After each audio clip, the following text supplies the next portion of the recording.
Hello, and welcome to Day by Day True Crime Stories, the podcast where we explore a different crime or justice milestone from this day in history. I'm your host, Kona Gallagher, and today is April 3rd. Today we're going to travel back to this day in 1996 when one of the most notorious manhunts in American history came to a stunning conclusion. After nearly 2 decades of fear, the FBI finally captured Ted Kaczynski, the man the world would come to know as the Unabomber. For years, his homemade bombs terrorized the country, leaving a trail of victims and unanswered questions. But behind the headlines was also a story of obsession, isolation, and a massive investigative effort that changed the way that authorities track criminals. Today, we're going to talk about who Ted Kaczynski was, how he terrorized the country, and how he was finally captured. Let's get started.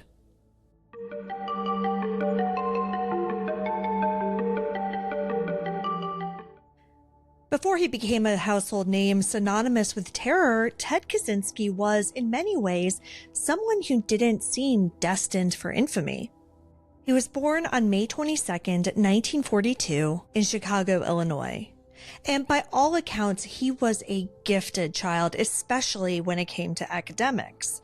Ted was so intelligent that he skipped 2 grades and ended up attending Harvard University when he was just 16 years old.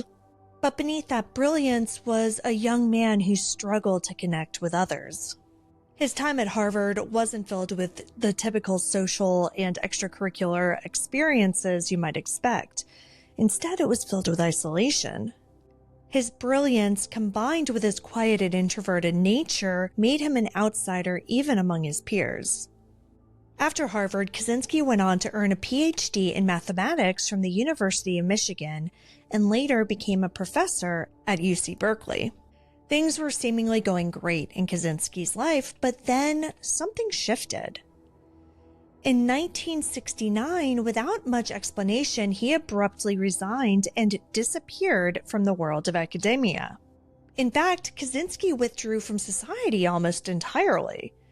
He retreated to a small, remote cabin that he built in the Montana wilderness.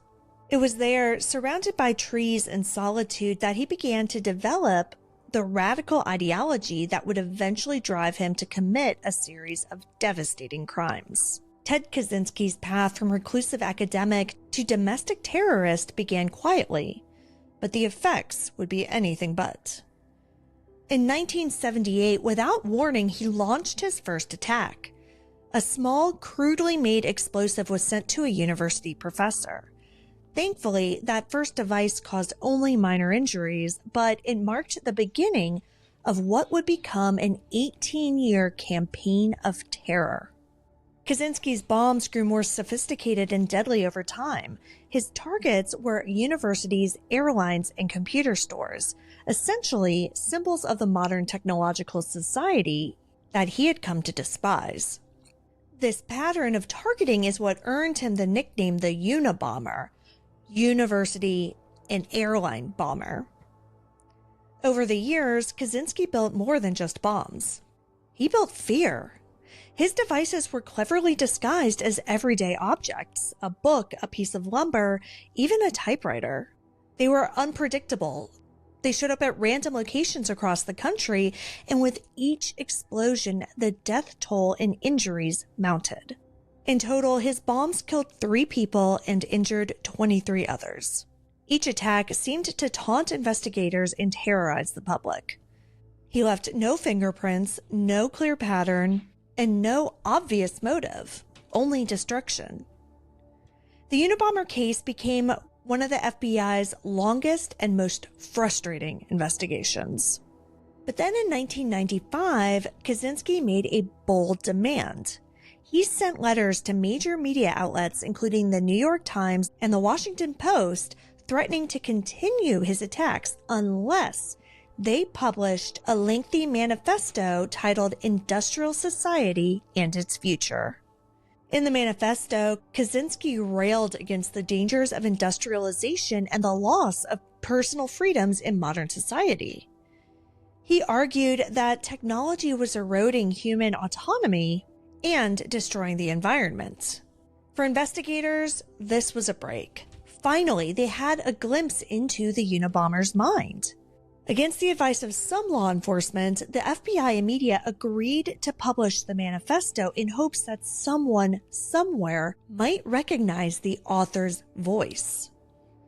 Though it was controversial, that decision proved to be the turning point in the case. Ted Kaczynski's brother, David, read the manifesto and felt a deep sense of unease. The language, the ideas, even certain phrases, they sounded eerily familiar to David. He had long suspected that his brother's reclusive lifestyle and growing radicalism were concerning, but this was different. Convinced that his brother might be the Unabomber, David reluctantly contacted the FBI.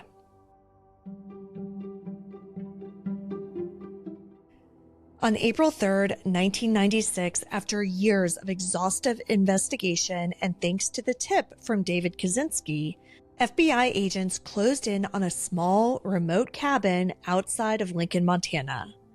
And this was not a high-tech hideout. It was a simple 10 by 12-foot wooden cabin with no electricity, no running water, and barely enough room to stand upright.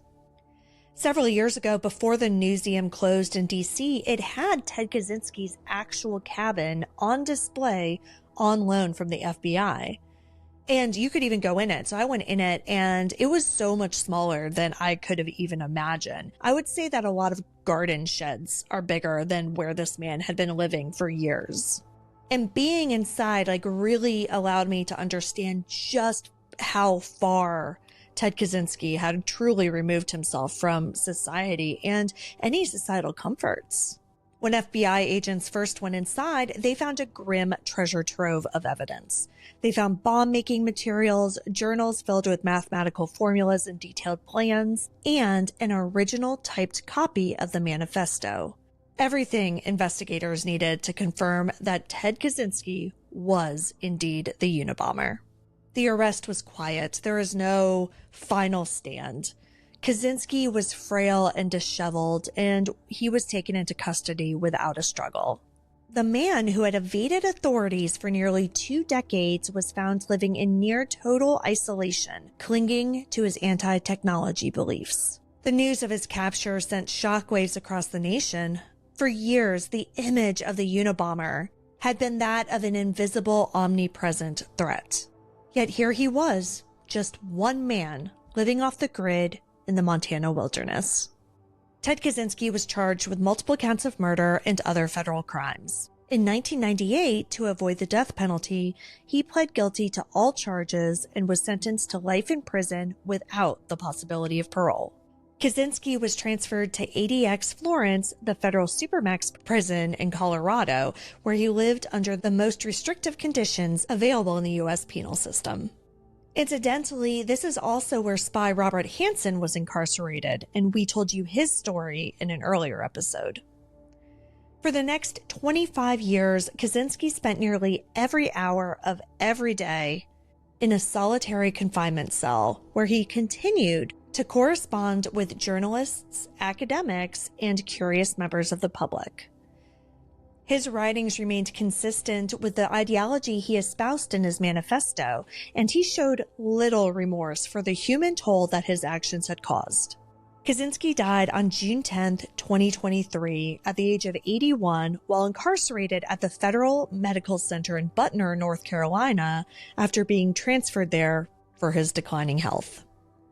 His death closed the final chapter on one of the most notorious domestic terrorism cases in American history. The manifesto, as unsettling as it is, still sparks debates among scholars, ethicists, and even technologists. Many reject Kaczynski's violent methods outright, but some wrestle with the questions he raised about the costs of progress in modern society. Thank you for joining me on today's episode of Day by Day True Crime Stories. If you found this episode compelling, please take a moment to subscribe, rate, and review the podcast. And be sure to join me again tomorrow as we explore another significant event in true crime history. Until then, stay safe and remember that behind every headline is a life worth remembering. Day by Day, True Crime Stories is a Little Monster production. Hey, you can do it!